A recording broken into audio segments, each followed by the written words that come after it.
All right, everyone. It looks like we have assembled a critical mass, and so we are going to get things started. Thank you again so much for joining tonight's call about the ACLU of Michigan's COVID-19 response. We are excited to have so many folks on the line tonight. My name is Jessica Ayub, and I use she, her pronouns, and I am the public engagement strategist at the ACLU of Michigan. In just a few minutes, you'll hear from my colleagues, Phil Mayer, Sharon Delente, Valeria Epstein, Anna DeTuri, and Lacey Dawson, who will give you some more context about some of the work we're doing. But before we kick things off tonight, I want to go over a few tech details to make sure that y'all have the best viewing experience tonight. So before we get started, for those of you who have been on a Zoom call before, things might look a little bit different tonight, and that is because we are using a Zoom webinar. So first things first, y'all are muted, and that is so we can make sure that everyone can hear the presenters as they're speaking. Please keep yourself muted throughout the call, but if you've got a question, we've got a chat box as well as a Q&A box on the bottom of the screen. Pop your questions in there and we will be sure to answer them during the Q&A portion. You have an option to join this call via phone or on your computer. If you're on the computer, you should see my slide that I'm sharing. But if you're only on the phone, that is totally fine as well. Everything we communicate on the slides will be communicated verbally as well. We're also recording this call, and we'll send this up in a follow-up email tomorrow. And finally, we want y'all to use the space to get to know one another. So let us know where you are calling in from in the chat box. And we would love to chat with you. Now that all of those details are settled, I want to pivot to why we are all here tonight. So tonight you'll hear from members of the ACLU staff who've been working hard to respond to the civil liberties implications that COVID-19 presents. So first things first, you will hear from Phil Mayer, an ACLU of Michigan senior staff attorney, who is going to talk about the work we're doing at the intersection of COVID-19 and criminal legal reform. Then you'll hear from Sharon Delente, who is our voting rights strategist, about the impact that COVID-19 is having on upcoming elections. And then to close out, members of our organizing team, Valeria and Anna, will give you some opportunities to help us defend civil rights and civil liberties from home, as will Lacey Dawson, who is a member of the ACLU of Michigan voting rights team. So this is just another quick overview of our agenda. First, we'll start with COVID-19 and the criminal legal system, COVID-19 and voting rights. Then we want to pause and give you all some space to ask questions of Phil and Sharon. Then we'll pivot to how y'all can take action from home and end with another Q&A. And now I am going to punt to Phil, who is going to outline what our criminal legal response looks like in the time of COVID. Phil, take it away. Hi, everyone. Thank you so much for being here in the evening. I know that you all have lots to do right now and probably places to be. So really glad that you could join us and really appreciate the chance to share our work with you all. So just a little bit of background about me, because it's sort of why it feeds into what we're doing in the criminal justice work. Is I am our senior staff attorney, and I work largely before this crisis on criminal legal system reform work, and I'm lead counsel on the class action bail lawsuit that we have here in Detroit. And so I've been working on and worrying about bail and pretrial incarceration and over-incarceration in Michigan for some time. And so, when this COVID crisis hit, and that was an area that was really important to be active in, it's kind of fallen to me on the legal side. So, I think the first thing that's important to understand just factually is that incredibly dangerous and places from a contagion perspective. Scientists have called them petri dishes, and that's about right. If nursing homes and cruise ships are some of the worst places that we've heard about so far, jails and prisons that are overcrowded and unsanitary are worse. All of the things we've been taught to do, to wash our hands regularly, to maintain social distancing. All of these things are obviously impossible in the carceral setting, even if our facilities weren't overcrowded. And when they are overcrowded, it becomes even more impossible. And we are already seeing outbreaks in the prisons and in the jails. There's several prisons that have had outbreaks already. Oakland County Jail reported cases, I believe, yesterday or the day before. The Macomb County Jail reported cases today, and that's just a partial list. So it's a problem. With that said, and I want to get back to talking about what we're doing about the immediate problem, but it's also kind of important to understand this in the context of the larger problem. That the reason why this is such an alarming and urgent problem right now is because it's part of the larger broken system that we have in the carceral state. There are before this crisis, over 50% of the people detained in our jails were pretrial detainees who have not been convicted. They're there because they can't afford their bail. And of the remaining people who are there, many of them are there for bad reasons. Some of the offenses that people are most in jail for after conviction are driving with a suspended license or driving without insurance. And we all, of course, understand how those are poverty-related offenses in all cases, essentially. So the overcrowding that we're seeing that makes COVID such a risk is really just a part of the pathology of our criminal legal system. And so we are fighting hard using some of the tactics we'd already been using, and also using some new tactics to get as many people out of the prisons and jails as we can, to try to make them as safe as they can be, although they certainly cannot be safe. And I want to emphasize also that the risk is to folks behind bars. It's also to the staff at the jails, and it's also to the public generally.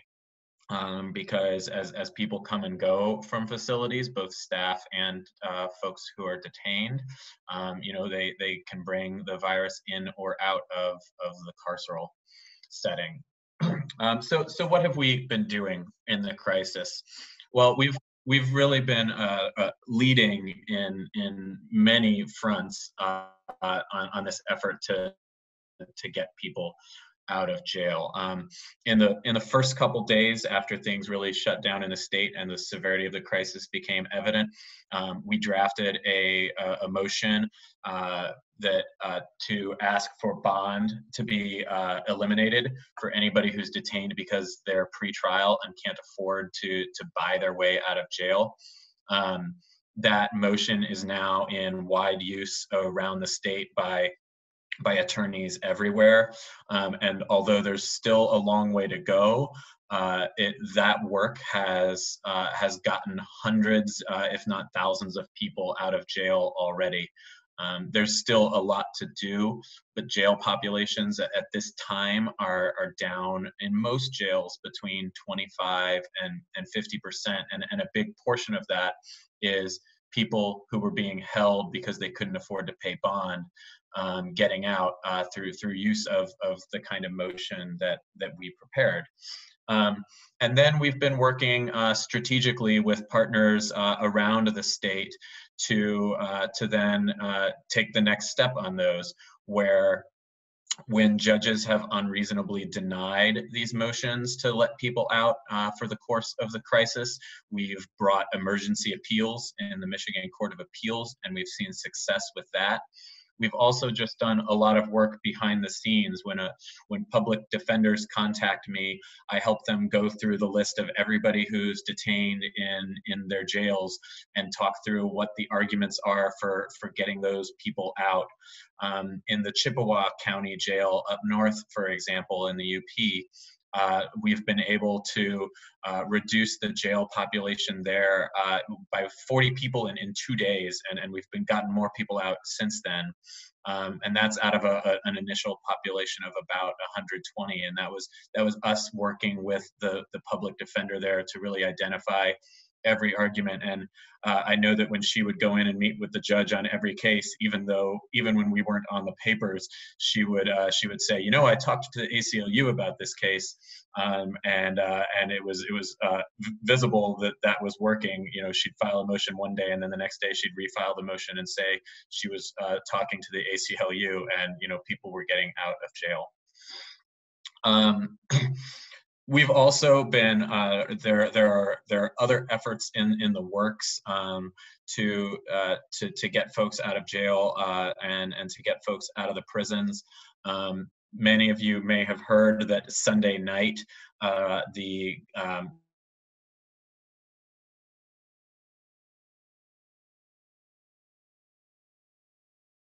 the governor issued an executive order and sheriffs to empty, well, not to empty, but to reduce the populations in the jails. We worked behind the scenes lobbying for that and trying to improve it and make the approach the most productive that it could be.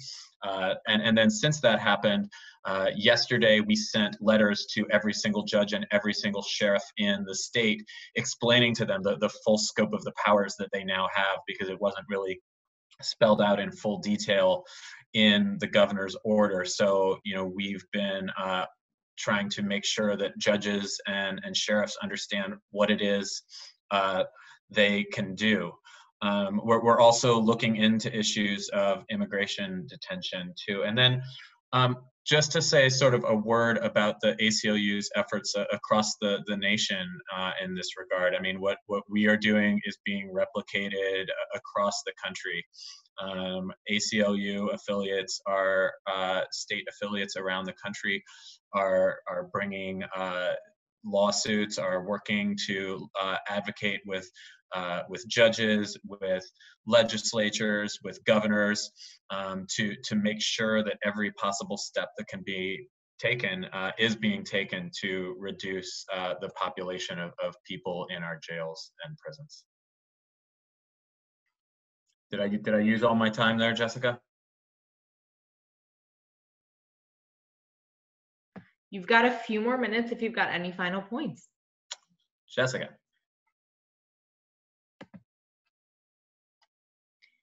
Phil.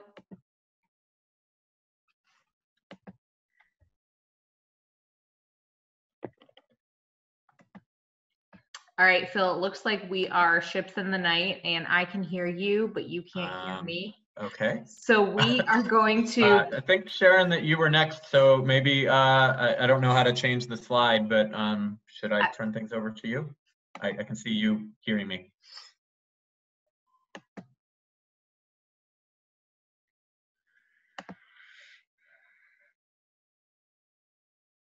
All right. Hi, everyone. My name is, thank you, Phil, and thank you, Jessica. My name is Sharon Delente. My pronouns are she, her, and hers, and I'm the voting rights strategist at the ACLU of Michigan. I'm wearing my vote t-shirt tonight for those who can see me. So I'm excited to be talking to you. I wish we were talking just about the tremendous implementation of Proposal 3, promote the vote, and I will talk about that, but I know we have other very important topics to talk about tonight, and particularly how COVID-19 is affecting voting in Michigan.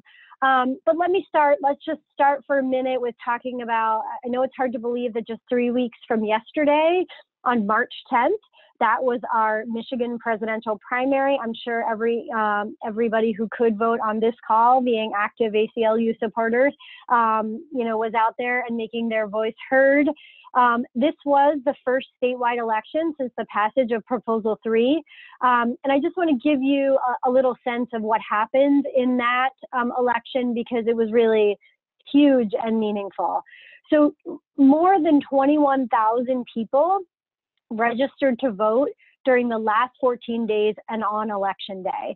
So those people would not have had that right prior to the passage of Proposal 3. And so we are seeing tremendous value and usage and access for voters to make their voices heard on election day by the coming through the reforms of Promote the Vote. The second thing that you may have heard a lot about is more than 1 million registered voters requested an absentee ballot. That's out of 2.3 million votes actually cast. 1 million voters requested a ballot. I don't have final numbers yet because it takes about 30 days for all the final data to become aware and available. But we do know that as of the night before, more than 1 million people had requested absentee ballots. So, I just want to take a minute and acknowledge, Michigan and the citizens of Michigan who voted to make all of that possible.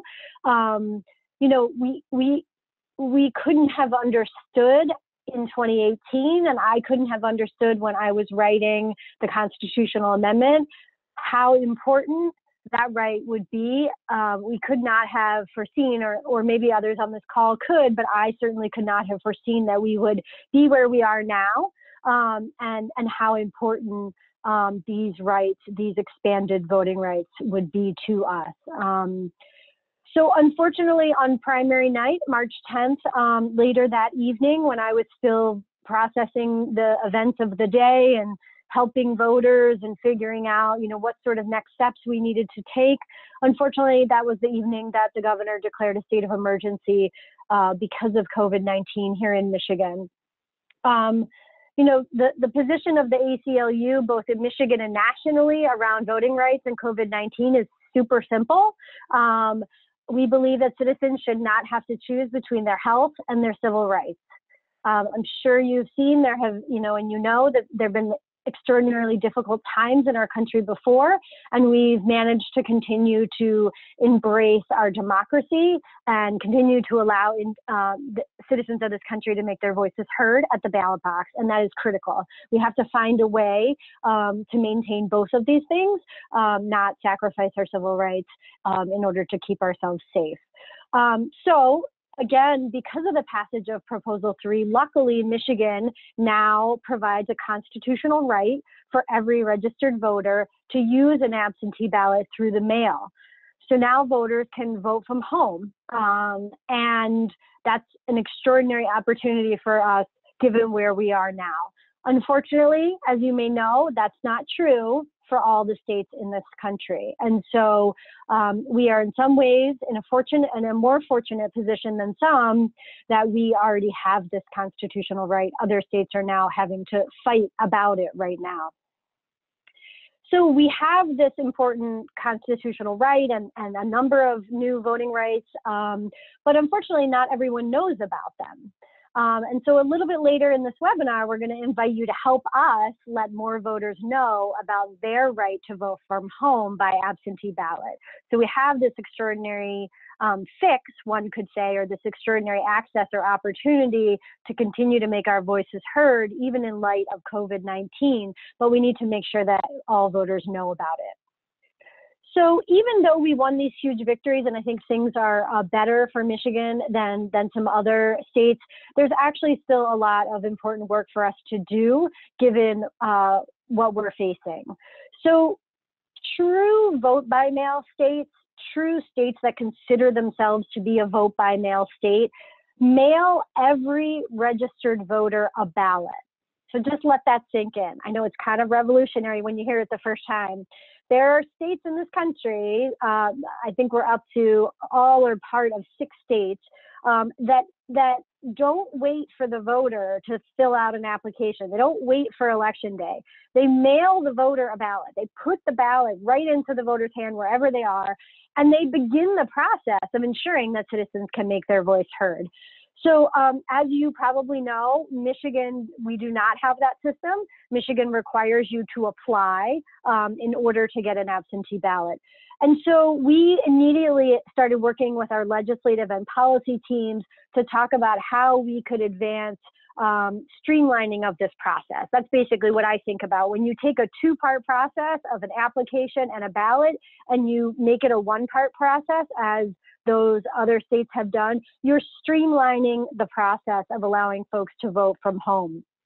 Of course, this is going to make it easier for voters, right? It's going to make it easier to make their voices heard if that ballot shows up right away, a certain number of days or weeks before election day. But it also, I think, surprising to some, it actually ends up saving money and making the whole process more efficient for local governments and election officials, because they don't have to process a 2-part process. They can expedite the ability for individuals to vote from home and do that in 1 step instead of 2. So as I said, the legislative team and the policy team are working on how can we advance that in a legislative way. It's not something that will be in place by the May election. Some communities in Michigan, a very small number, have a May election. Not every community, but some do. And moving to this more streamlined process is not going to be possible by May.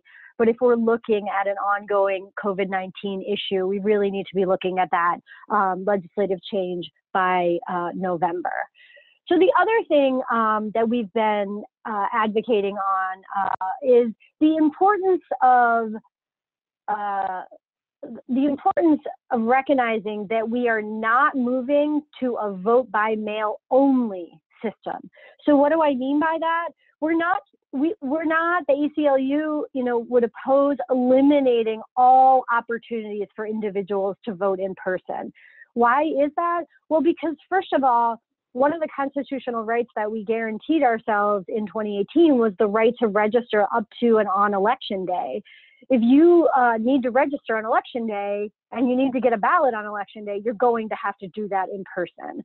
And so we have been very strong in our advocacy with the Department of State and Secretary Benson and Governor Whitmer about the importance of maintaining the opportunity to vote in person for those individuals that need and must use that.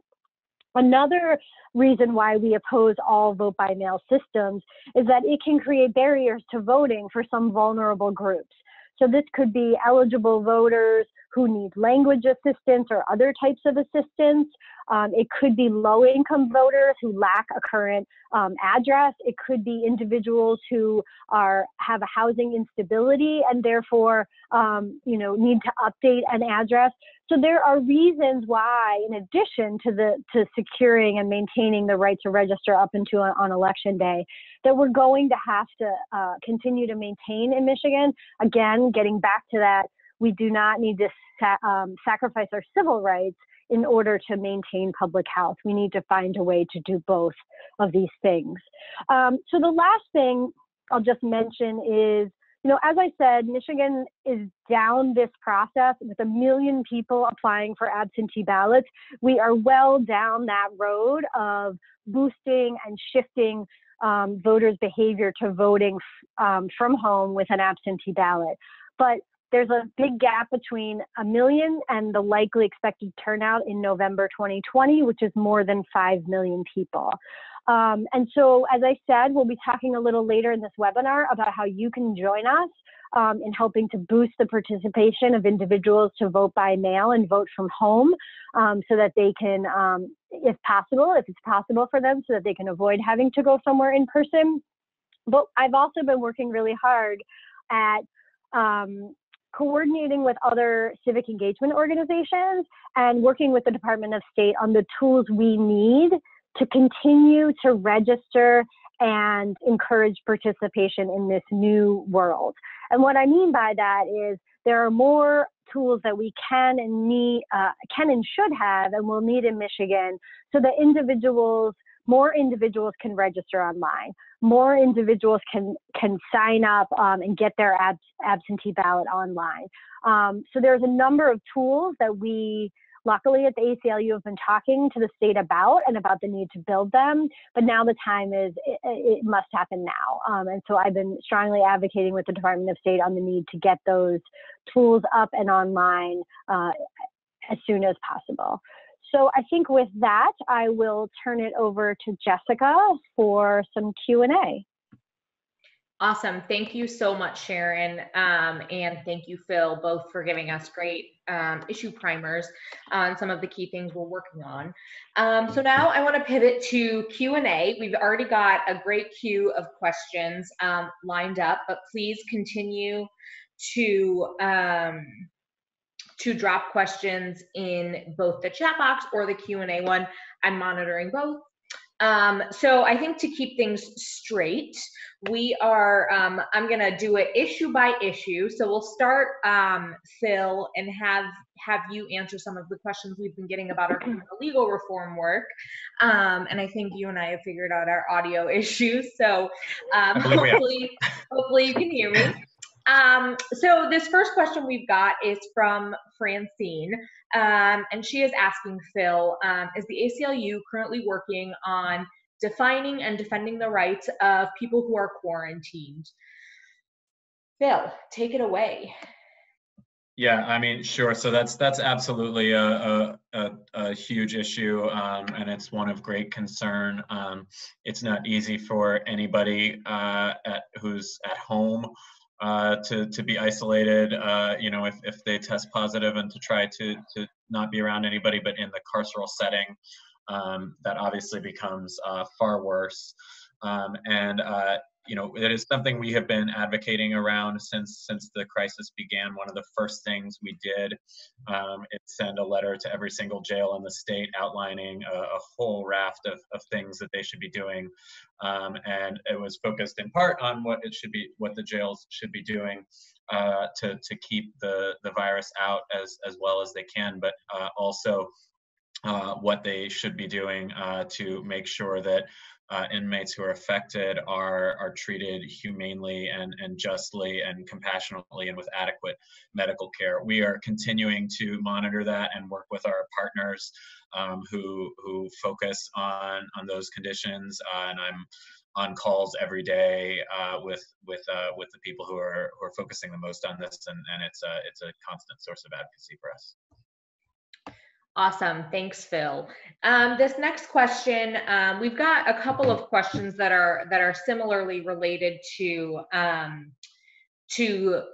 specific localities. And we've got a couple of questions both about the Parnell Correctional Facility or jail populations in Houghton and Marquette counties. And folks are wondering if we know where jail populations have been reduced, and if not, is there something that we can do to start getting that moving? Yeah, so thanks for asking. The short answer is there is no centralized source right now for where the populations are most reduced and where they aren't. And it's pretty anecdotal, and that's actually something that we're hoping to remedy and try to get some more structure around. So an early plug that I think Jessica will be following up with later is that we're looking for people who are interested in helping us try to keep track of that, and I'll let Jessica talk about that more. Yeah, I think I'll just stop at that. Did you say something about Parnell, Jessica? So Parnell is a prison where there's been some of the most severe outbreaks, and I think I might have seen in the Q&A a question about fatalities today. One of the I have not heard that. One of the challenges of this work right now is that the news is coming so fast and so furious, and there are so many people and organizations really passionately engaged in these issues that sometimes I don't see something the second it happens, but certainly that's something we'll be paying obviously a lot of attention to, though I will also say that it is tragically foreseeable that I mean, this is what we worried all along would be happening. Awesome. Thank you so much, Phil. This next question is coming to us from Jan, who is asking, what is going to happen to folks who are released from jail and prison? And are there any provisions to house and feed folks and ensure that they're able to stay in a safe environment? Sure. So that's also something that everybody is worrying about. You know, it is a problem. So many people, you know, I mentioned early on that part of what this COVID crisis exposes is the underlying pathology of our entire criminal legal system. And, you know, the short answer is there's really not adequate resources for folks when they come out of jails and prisons in the first place. And that's true now as well. We are, you know, advocating when we talk to policymakers and sheriffs and jails for making sure to connect people to the services that are available. But it's really hard. I mean, it's hard at the best of times. It's hard when people are being released at faster rates, and it's hard when a lot of things are shut down or difficult to access. But we are there also working with our partners to do everything we can to try to make sure that as much support is there for people who are getting out. Awesome. Thanks, Phil. This next question is coming to us from David, who is asking your thoughts on Department of Natural Resources charging misdemeanors for close proximity to another person in state parks. Yeah, wow. So I can't comment on the specific facts. I don't know about the particular citations, but you know, I guess what I'd say about that is, as a legal matter, that the governor's you know, emergency orders do make deliberate violations. They have to be willful, a misdemeanor. But you know, here again, the crisis is just showing what's wrong with our criminal legal system in the first place. The reaction of an officer who sees somebody violating the stay-at-home order should be a peaceful conversation and, you know, moving people on the way. It should not be a reaction with citation or, far worse, arrest. But citations too, I mean, using this to generate revenue, to issue fines is not the correct response. And also it's a response that is almost certain to break down in a racially disparate way and to disadvantage communities of color and other disadvantaged communities that you know, are likely already to be the ones who are over-policed and least likely for police to exercise their discretion. Awesome. Thanks, Phil. So we've got a question in the chat box asking if you've got an update on, let me just make sure I'm reading it fully. If you have any information on what is being done to protect incarcerated juveniles from COVID. I will say that the governor's order was very strong on juvenile facilities. It really ordered pretty sweeping measures to try to reduce levels there and only to keep juveniles where there were really strong cases to be made for present danger to the community in facilities. In terms of whether or not there's any unique hygiene measures being taken in juvenile detention facilities, I'm not aware of that being the case. I'm not aware of it not being the case. It's just not something that I have a lot of information on. Awesome. Thank you so much, Phil. We've got another question asking if you've got any news on level 1 inmates at the Macomb facility on their behalf. Short answer, no. That's a little more in the weeds than my knowledge level is. What I can say is that I mentioned earlier the motion that we drafted that is now in use around the state. We partnered with the State Appellate Defender's Office, SADO, on that, and we've been partnering with them on pushing those motions out. And SADO has actually been very active in Macomb, bringing individual, usually they work on appeals. They've been getting their attorneys out there bringing individual cases to try individual bond motions and trying to get people out of the Macomb County Jail, and they've been having some success, and they've been having even further success since the governor's order on Sunday.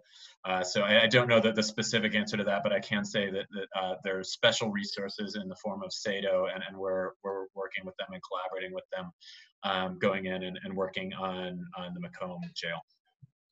Perfect. Thank you, Phil. So we've got a lot of questions coming in for Phil, and only time for about one more question, but I will make sure that Phil gets those answers, and I will follow up personally to make sure that y'all get answers for the questions that we're not able to answer. But this next question, I think, is an important one, Phil, if you know the answer, and that is, what are prisons doing to contain confirmed cases?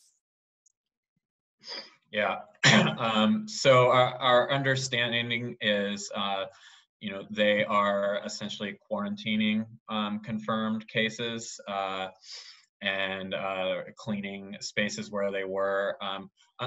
Unfortunately, it also means that inmates who have been in contact with somebody who is a confirmed case, I mean, it's hard to know what to do that is the right thing to do, but it means that they're also being separated into separate spaces because they are potentially exposed.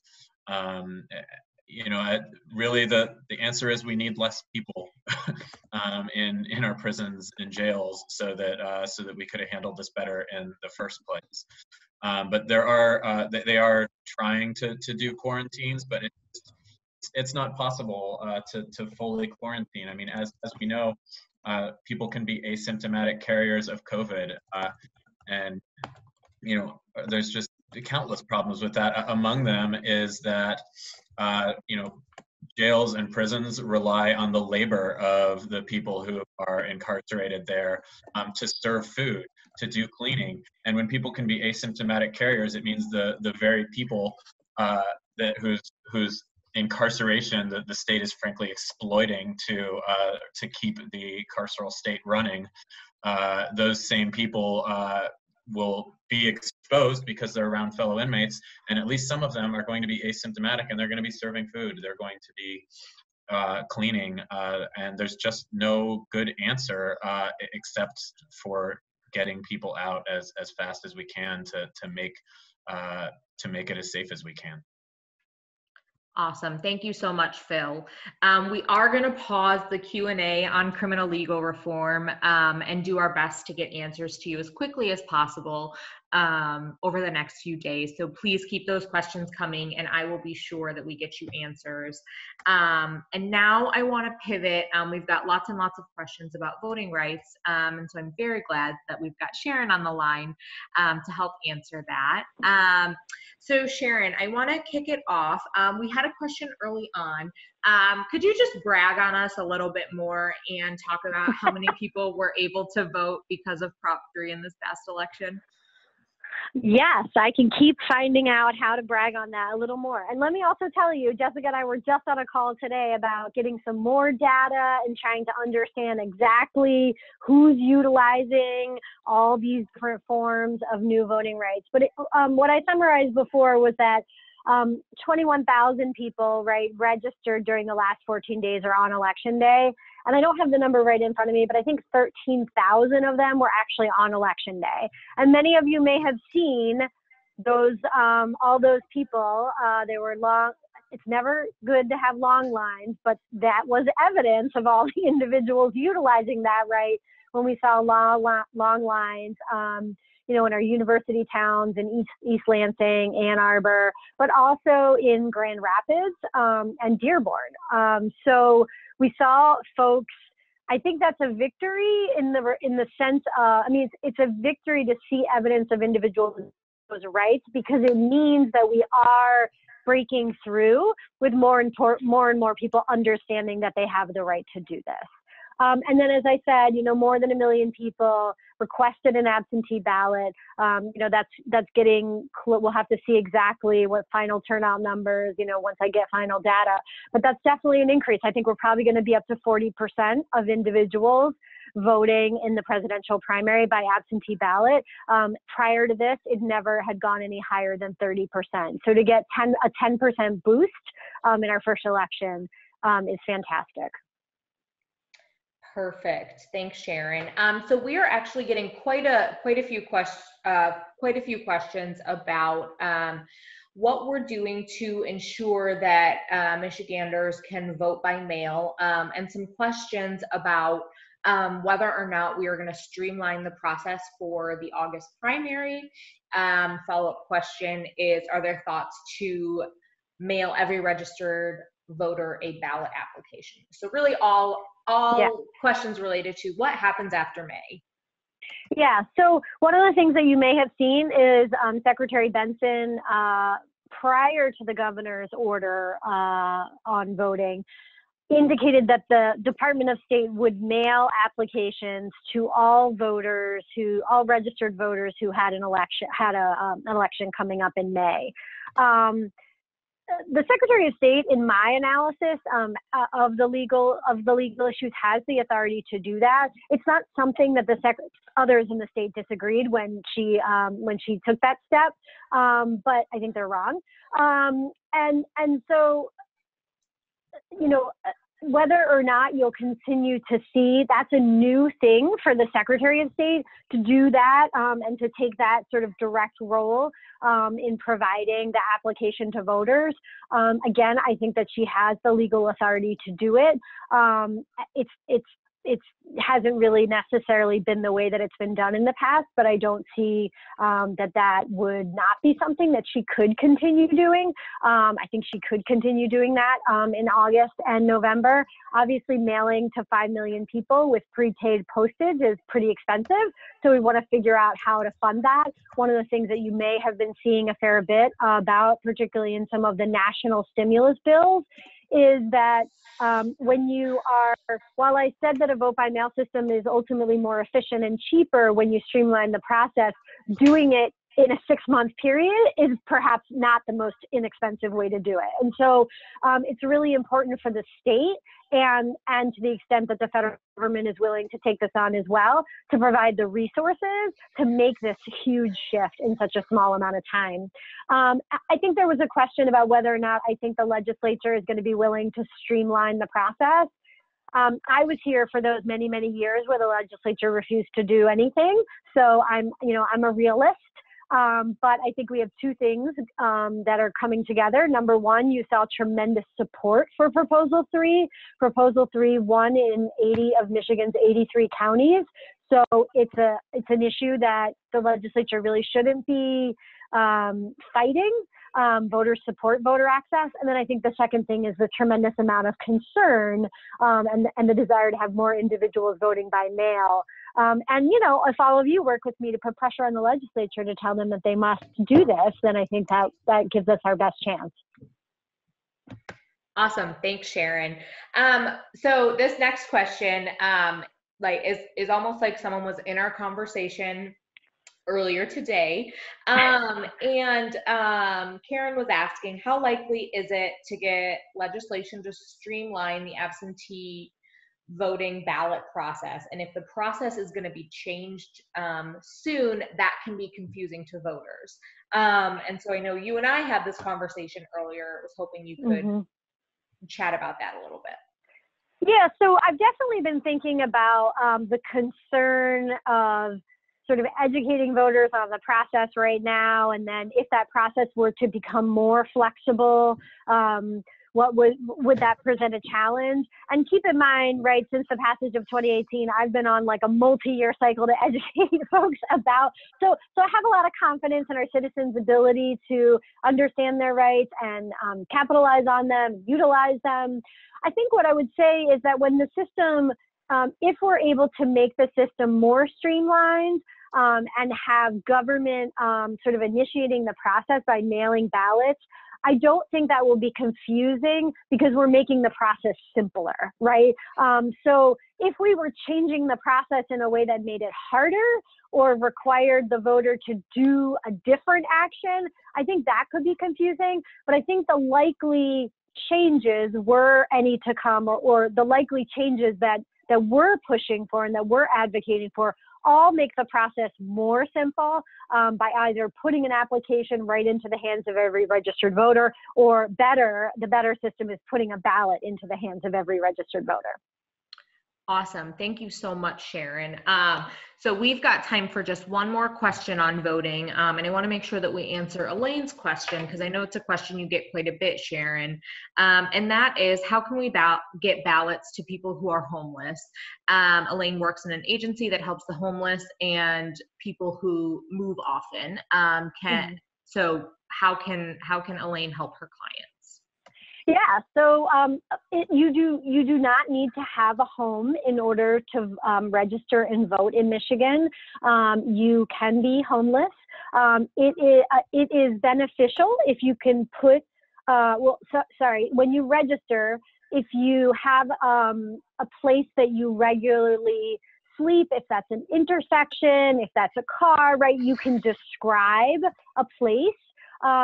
If you are moving and mobile, you can describe the place that you are, and you can have your mail related to voting sent to a more permanent address. Like perhaps, I think Elaine had mentioned, if there are individuals who are coming into her office, they could use the office as the mail delivery location for a voter, even though the voter is homeless and has a different location.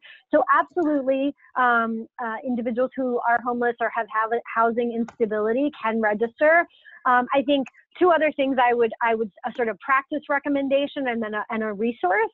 The recommendation is to have individuals who have housing instability or homeless register as soon as possible, without going into an entire discussion of how registration works, which can go on for 30 minutes.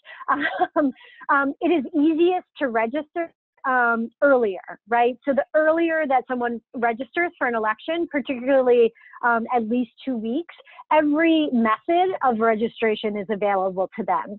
Once you get closer to election day, you need to go in person, and you need to provide some sort of documentation of your residency. And so it just becomes a little more complicated for individuals who are homeless at that time.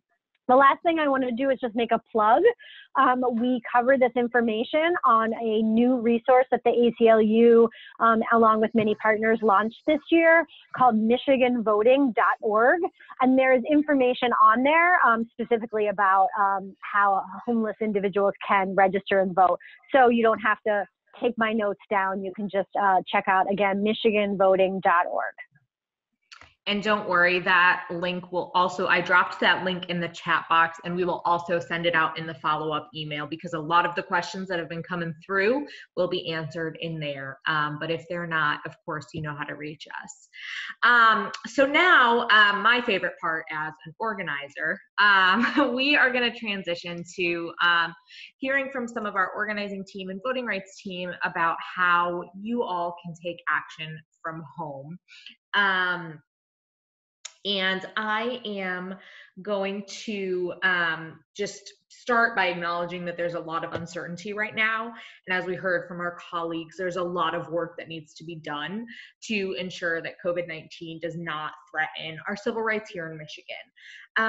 So I am going to kick it off to my colleague, Valeria, who can start us off with ways to get involved. Valeria, take it away. Thank you so much, Jessica, for your leadership. And hi, everybody. My name is Valeria Epstein. I use she and her pronouns, and I'm one of the organizers with the ACLU of Michigan's Campaign for Smart Justice. So I'm excited to give you an action you can do if you have 1 minute. If you only have a minute to spare, what you need to do is register to vote online or update your voter registration online.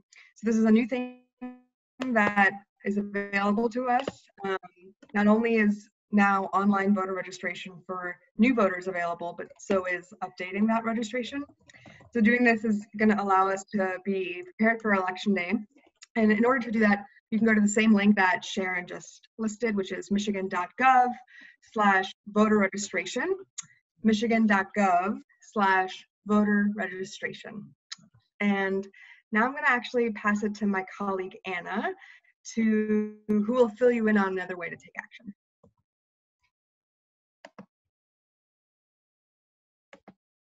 Sorry, everybody. It took me a while to unmute. That's my strong suit. So thanks, Valeria. My name is Anna Deturi. My pronouns are she, her, hers. I'm also an organizer with the Smart Justice Campaign. So I'm going to talk about if you have 10 minutes to spare. If you have a bit more time, about 10 minutes, I ask you to fill out your census. We really need people to fill out their census as well as their application to receive an absentee ballot for both the upcoming and future elections. So participation in the census by everybody makes for a healthier democracy. And there's a cat screaming, so I apologize for that as well. If people are not counted, their communities will receive less representation in the government and fewer resources. So census data informs our nation's most important decisions, like spending money on critical services like building roads or providing health insurance, and also supporting education. So originally the responses were due to the census today, April 1st, but due to COVID-19, the deadline has been extended to August 14th of 2020. So you can visit 2020census.gov to fill out your census and be counted. You can also fill out the census by phone or by mail. And so the second part, the other 10-minute task, is due to absentee voting. And so the Secretary of State, Jocelyn Benson, announced last week that all voters with local May elections will automatically be mailed an application for an absentee ballot. This is a great first step in making sure all Michigan voters have their voices heard on Election Day, but we need you to make sure that your voice is heard in future elections. So thanks to the passage of Prop 3 in 2018, Michigan now has no excuse absentee voting, and we want you to exercise your new right. So please call your city or township clerk and ask to join the permanent absentee list. Once you're on the list, your clerk will send you an application before every single election. So now I'm going to pass it off to Diana to let you know how to take action if you've got a little bit more than 10 minutes of time on your hands.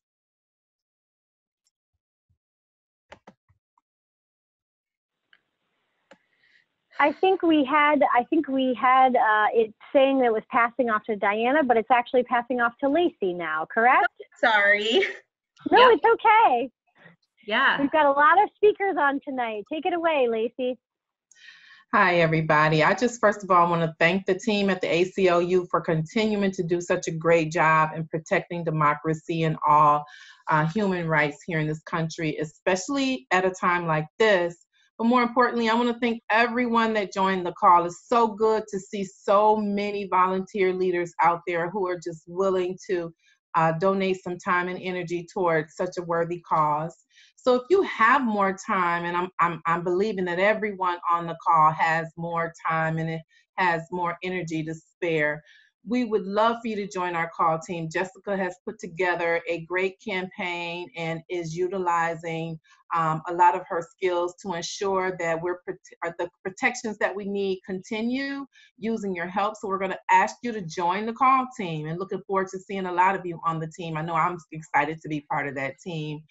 You can register for a training on April the 8th. The training is going to start at 7 p.m. and Jessica has provided us with a cute little link that she will be sharing. So I'm looking forward to everyone signing up before they sign off today, so we can see that list just populate itself before we go to sleep tonight.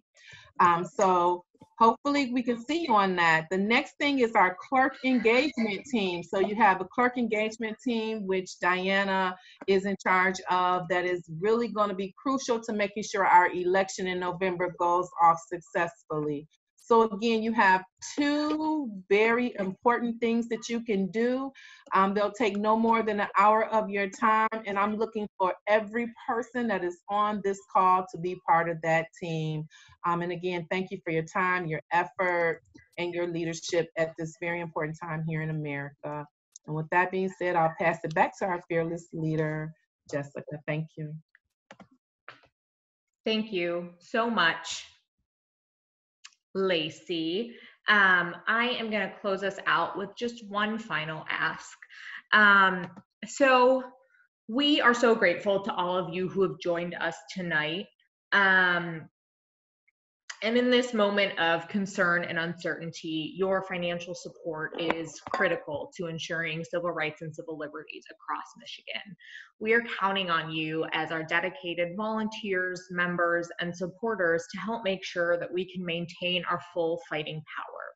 So please, if you can, and only if you are able, please make a special gift now to help us fight alongside communities battling COVID-19 and ensure that all Michigan voters can be heard at the ballot box and much more. If you are so inclined, please visit us at aclumich.org/donate. We have been fighting for all of us for 100 years, and together we will emerge stronger as we have for the last century. And with that, I want to close us out. My computer has got a mind of its own right now, but we want to close out. If folks have any final questions, I know we are just about 2 minutes away from 8 o'clock. So for those of you who've got to bounce, feel free, but we will also be hanging on to answer any other questions you all have about taking action with us. And with that, I want to thank you all so much. We're grateful to all who've joined us tonight, and are excited to see how many more folks take action with us tomorrow and in the coming weeks. Thank you all so much.